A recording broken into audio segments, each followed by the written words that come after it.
All right, so we're getting ready to cut our final layer of petals. This is our last cutter. This is the largest of the petals, and we're also going to cut 5 of these. This may require you to roll it a couple of different times. This is a much larger cutter, so make sure you're, getting as close to the edges. Just kind of set it aside once you've got it cut.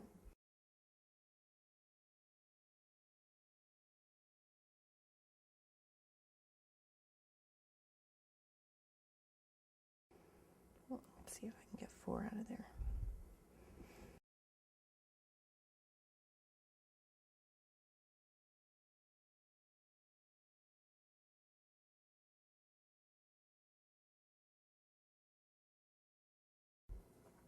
So these large petals are going to be done exactly like the petals we just did.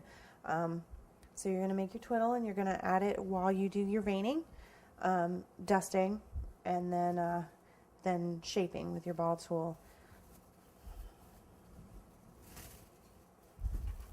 And keep in mind that these petals are a lot larger. They don't really fit as well onto your veiner, so sometimes you have to move things around a little bit. So this is a very large petal, and sometimes the weight of the petal itself, when they get larger or longer, can be a little too much for the one wire. In that case, what you can do, it's not necessary with these cutters, but in some of the larger peony cutters it will be, is you'll actually put 2 twiddles in, one down each section of the petal.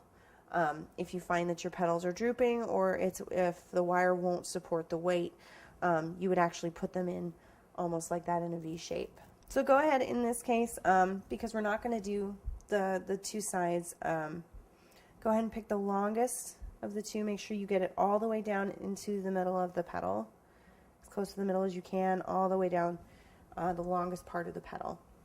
You just want to roll that back and forth. Give it a pretty good amount of pressure. You really want to incorporate it.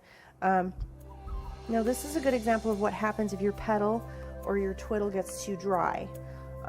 It won't stick to each other. This creates some pretty significant problems later on when you're trying to wire your petals, because you'll find your petals are falling off. So when this happens, you're just going to want to pull it off and start over.